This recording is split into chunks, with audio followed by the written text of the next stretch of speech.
1 Kings chapter 18. Elijah and Obadiah. After a long time, in the 3rd year, the word of the Lord came to Elijah, "Go and present yourself to Ahab, and I will send rain on the land." So Elijah went to present himself to Ahab. Now the famine was severe in Samaria, and Ahab had summoned Obadiah, his palace administrator.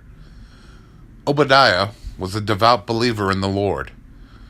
While Jezebel was killing off the Lord's prophets, Obadiah had taken 100 prophets and hidden them in 2 caves, 50 in each, and had supplied them with food and water. Ahab had said to Obadiah, "Go through the land to all the springs and valleys. Maybe we can find some grass to keep the horses and mules alive, so we will not have to kill any of our animals."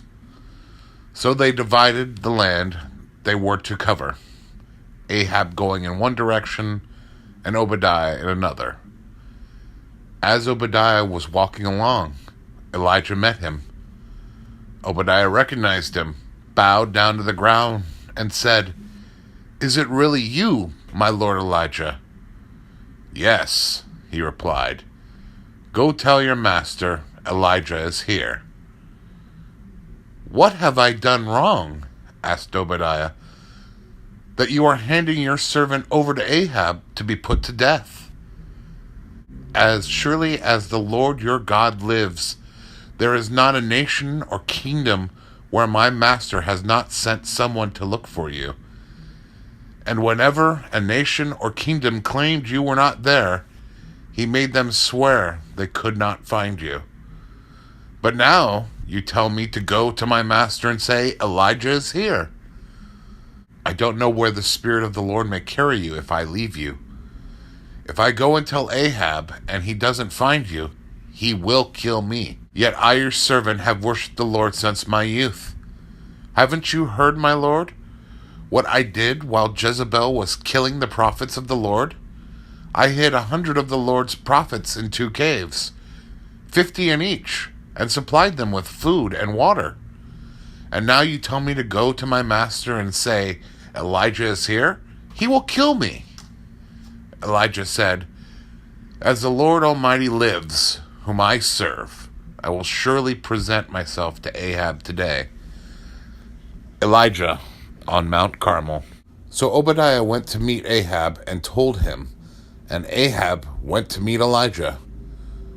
When he saw Elijah, he said to him, "Is that you, you troubler of Israel?"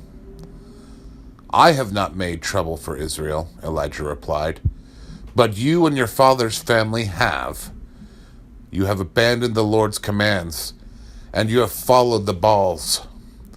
Now summon the people from all Israel to meet me at Mount Carmel, and bring the 450 prophets of Baal and the 400 prophets of Asherah who eat at Jezebel's table."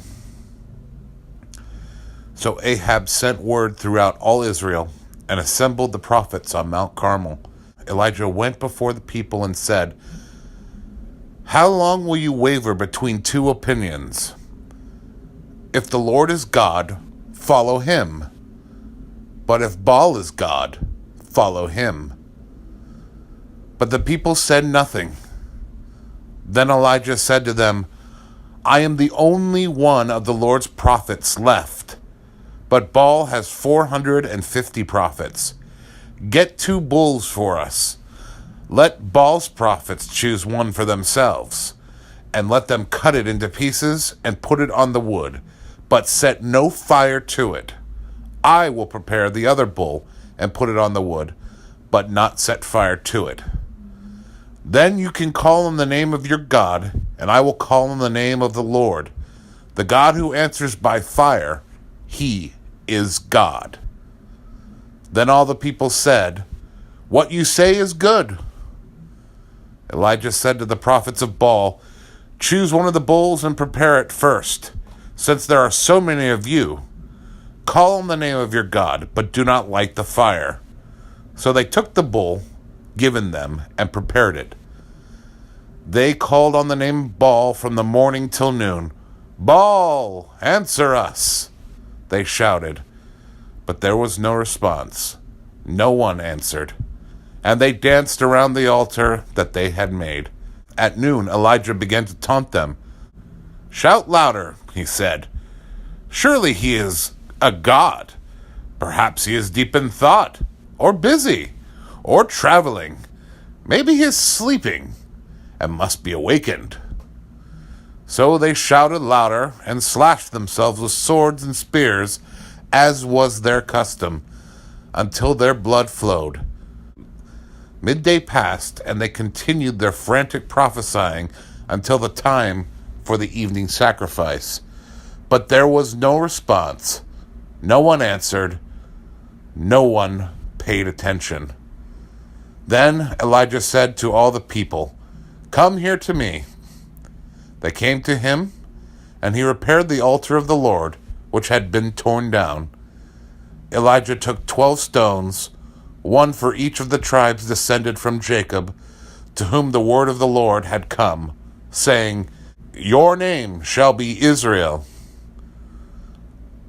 With the stones he built an altar in the name of the Lord, and he dug a trench around it.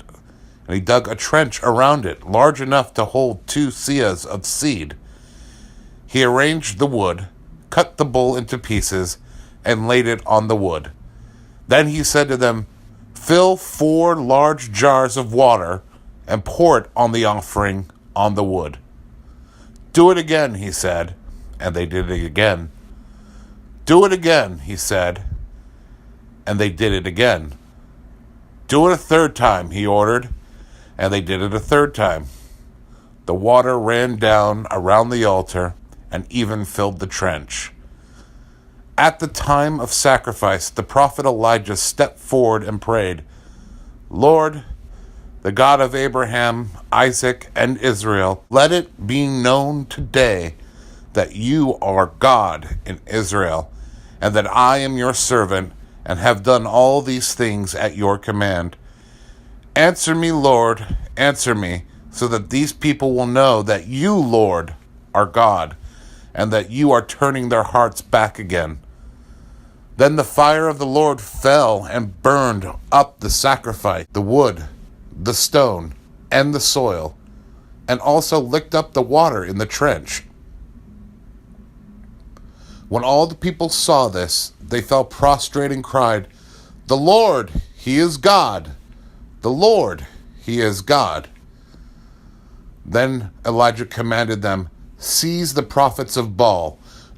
Don't let anyone get away." They seized them, and Elijah had them brought down to the Kishon Valley and slaughtered there.